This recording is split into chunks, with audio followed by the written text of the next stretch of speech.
మంటలు, కాళ్ళలో విపరీతమైన మంటలు, చేతుల్లో తిమ్మిర్లు, మంటలు. ఎంత కామన్ ఇది. చాలామంది రోజుకి నాకు 5 నుంచి 10 మంది వరకన్నా వస్తుంటారు ఈ సమస్యలతో. చేతి తిమ్మిర్లు, కాళ్ళు తిమ్మిర్లు, మంటలు. అక్కడే కాకుండా ఇంకా మిగతా భాగాల్లో కూడా వస్తుంటారన్నమాట. అసలు ఏంటి మంటలు? మనకందరికీ నర్వస్ సిస్టమ్ అని ఉంటుంది. అంటే మెదడు, నరాలు. మెదడు ఇక్కడ ఉంటుంది, వెన్ను ఉంటుంది. వెన్ను నుంచి నరాలు కాళ్ళకి చేతులకు వెళ్తాయి. ఇవి మనకు సెన్సేషన్, అంటే ఏదైనా తాకితే తెలియడం, వేడి చల్లగా ఉండే పదార్థాలు తాకితే అవి వేడిగా ఉన్నాయి, చల్లగా ఉన్నాయని తెలియడం, ఇవి తెలుస్తుంటాయి అన్నమాట. సో ఈ నరాలు దెబ్బతింటే అప్పుడు సెన్సేషన్ మారుతుంది, ప్లస్ మనకు వీక్నెస్ కూడా వస్తుంది. ఏంటి, ఏ మార్పు వస్తుంది?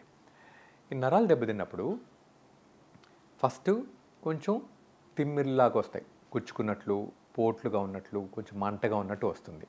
మొదట పాదాల్లో మొదలవుతుంది. పాదాల్లో కాలి వేళ్ల మొనల్లో మొదలవుతుంది. దాని తర్వాత నెమ్మదిగా అడుగులో, పాదం అడుగులో వస్తుంది. దాని తర్వాత పాదం పైభాగంలో వస్తుంది. దాని తర్వాత కాలు, దాని తర్వాత మునివేళ్ళు, చేతులు, దాని తర్వాత మోచేతుల వరకు వస్తుంది. అందరికీ ఇదే విధంగా ప్రోగ్రెస్ అవుతుంది, కానీ టిపికల్గా ఇలా ఉంటుందన్నమాట. ఒకప్పుడు మనకు అసలు ఎందుకు వస్తుంది తెలియనప్పుడు, దానికి ట్రీట్మెంట్ లేనప్పుడు ఖచ్చితంగా ఈ విధంగా ప్రోగ్రెస్ అయ్యేది, టిపికల్గా వచ్చేది. ఇంకా వేరే రకాలు ఉన్నాయి, అవి చెప్తాను. ఇప్పుడు ఇది అయినప్పుడు మనకు డౌట్ వస్తుంది, ఇదేంటిది కాళ్ళు చేతులు తిమ్మిర్లుగా ఉన్నాయి, మంటలుగా ఉన్నాయి, పోట్లుగా ఉన్నాయి, ఏం జరుగుతుంది అనుకుంటారు. చాలామందికి వీళ్ళలో షుగర్ ఉంటుంది,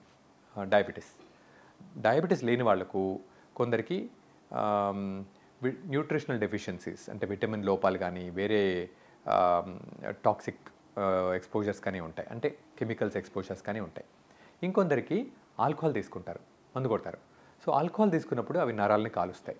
సో షుగరు, విటమిన్ లోపాలు, ఆల్కహాల్ కామన్ రీజన్స్ అనమాట. ఇంకా వేరే కారణాలు కూడా ఉంటాయి. కొందరికి చేతుల్లో తిమ్మిర్లు వచ్చే వాళ్ళకు థైరాయిడ్ ఉండొచ్చు. థైరాయిడ్ ఉండే వాళ్ళకి ఎలా ఉంటుందంటే, థైరాయిడ్ ఉండొచ్చు, షుగర్ ఉండొచ్చు, ఆర్థరైటిస్ ఉండొచ్చు, రొమటాయిడ్ ఆర్థరైటిస్ ఉండొచ్చు.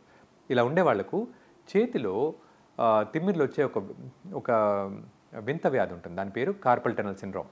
అక్కడ ఏం జరుగుతుందంటే, మణికట్టు దగ్గర నరం ఒత్తిడి వస్తుంది. ఒత్తిడి వచ్చినప్పుడు చేతులు తిమ్మిర్లు వస్తాయి. ఎస్పెషలీ నిద్రలో వస్తుంది, పగలు చేత్తో ఏదైనా పని చేసేటప్పుడు చేతి ఏమైనా పట్టుకుంటే వస్తుంది. ఈ విధంగా వచ్చినప్పుడు ఓహో ఇదేదో ప్రాబ్లం ఉందని గమనిస్తారు.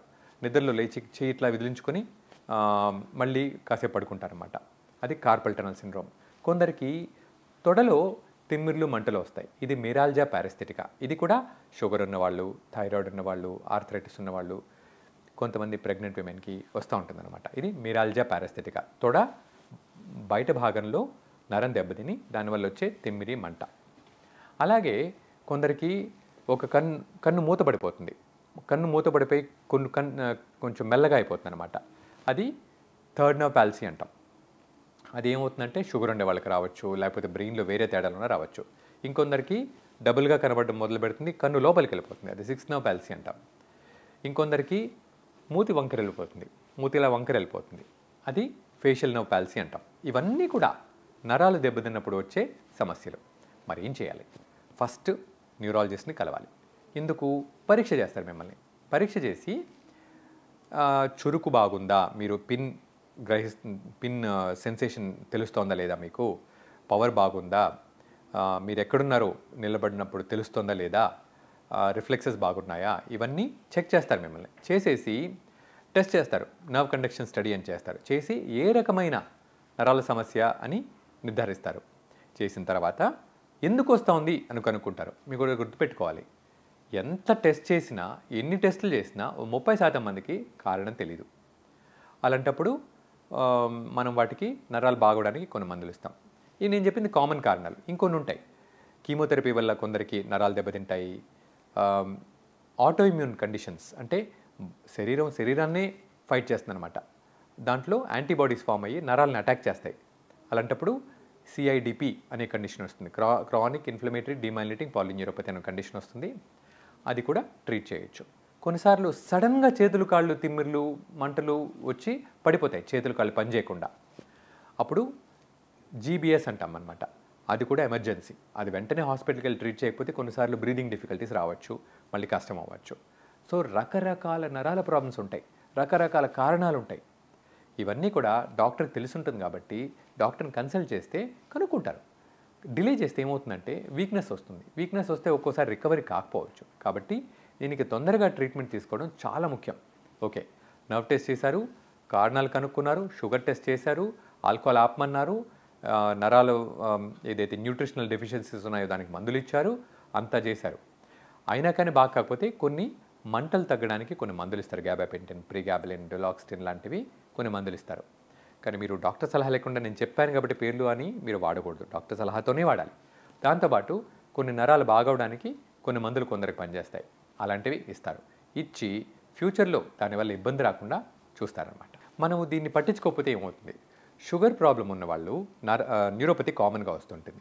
వచ్చినప్పుడు కాళ్ళలో స్పర్శ తగ్గుతుంది. దాంతోపాటు వాళ్ళకు రక్త ప్రసారం కూడా తగ్గుతుంది. కాబట్టి స్పర్శ లేనప్పుడు రక్త ప్రసారం తగ్గినప్పుడు కొన్నిసార్లు గుచ్చుకుంటే పుండు వచ్చేస్తుంది. ఆ పుండుని సరిగ్గా చూసుకోకపోతే, గమనించకపోతే అది గ్యాంగ్రీన్ వరకు దారితీసి కాలు తీసేయాల్సి వస్తుంది. కాబట్టి జాగ్రత్తగా, ఎస్పెషల్లీ డయాబెటీస్ ఉన్నవాళ్ళు రోజు పాదాలను చూసుకుంటూ ఉండాలి. దానికి దెబ్బ తగిలిందా, పుండు ఏర్పడిందా, ఆ పుండు మానకుండా ఉందా అని. మానకుండా ఉంటే డాక్టర్ని కలవాలి, కలిసి దానికి ట్రీట్మెంట్ తీసుకోవాలి. అది డయాబెటిక్ న్యూరోపతి. ఇప్పుడు ఇంతకుముందు అనుకున్నాం కదా, చేతి నరం ఒత్తిడి వస్తే చేయి తిమ్మిరి వస్తుందని, కార్పల్ టనల్ సిండ్రోమ్ అని, అది కూడా టెస్ట్ చేస్తే మనం కనుక్కోవచ్చు. కనుక్కున్న తర్వాత చిన్న ప్రొసీజర్ ఉంటుంది. ఒక బ్యాండ్ లాగా ఉంటుంది మణికట్టు దగ్గర. ఆ బ్యాండ్ని కొంచెం చిన్న ప్రొసీజర్ చేస్తే రిలీజ్ చేసేసి దాన్ని క్యూర్ చేయొచ్చు. తొడ తిమ్మిరి వచ్చే వాళ్ళకు దానికి కూడా మందులతో బాగా రికవర్ అయిపోతుంది. కంటి నరం పడిపోతుందని ఇంతకుముందు అనుకున్నాం. దానికి ఒక 2 నెలలు మంచి నరాలు బాగవడానికి కొన్ని మందులు ఇచ్చి షుగర్ కంట్రోల్లో పెట్టుకుంటే అది కూడా రికవర్ అవుతుంది. ఫేషియల్ వీక్నెస్ అనేది వైరస్ ద్వారా వస్తుంది. హెర్పెస్ సింప్లెక్స్ వైరస్ అని.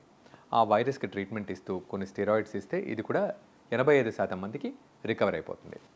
సో మీరు ఇది నర్వ్ ప్రాబ్లం. చాలామంది నరాల వీక్నెస్ అంటారు. నరాల వీక్నెస్ అనేదానికి మీనింగే లేదు. ఎందుకంటే నీరసంగా ఉన్న నరాల వీక్నెస్ అంటారు. యాక్చువల్గా నరాలు వీక్ అయినా నరాల వీక్నెస్ అంటారు. సో ఈ వాడుకలో ఈ పదం ఉంటుంది. కానీ న్యూరాలజిస్ట్గా నాకు నరాల వీక్నెస్ అంటే ఏంటో తెలియదు. కానీ మీరు చెప్తే ఇది ప్రాబ్లం అని చెప్తే దానికి తగ్గట్టు మనం డయాగ్నోసిస్ చేయొచ్చు, ట్రీట్మెంట్ చేయొచ్చు. సో నరాల వీక్నెస్ అని ఊరికే అనకుండా ఎగ్జాక్ట్గా ఏం ప్రాబ్లం ఉందో డాక్టర్కి చెప్పగలిగితే వాళ్ళు అప్పుడు మీకు డయాగ్నోసిస్ ఇస్తారు. మీరు చేసే అవసరం లేదనమాట. కానీ న్యూరోపతి ఏ కారణమైనా మన కారణం తెలుసుకోలేకపోయినా దానికి సొల్యూషన్ అయితే ఉంది. మీరు డాక్టర్ని కలిస్తే ఖచ్చితంగా వాటికి ట్రీట్మెంట్ ఇస్తారు. సిఐడిపి కూడా అది ఆటోఇమ్యూన్ అయినా కానీ దానికి కొన్ని స్టెరాయిడ్స్ కానీ లేకపోతే ఇమ్యూనోసప్రెసెంట్ వేరే మందులు కానీ వాటితో బాగా రికవర్ అయ్యే ఛాన్స్ ఎక్కువగా ఉంటుంది మీకు.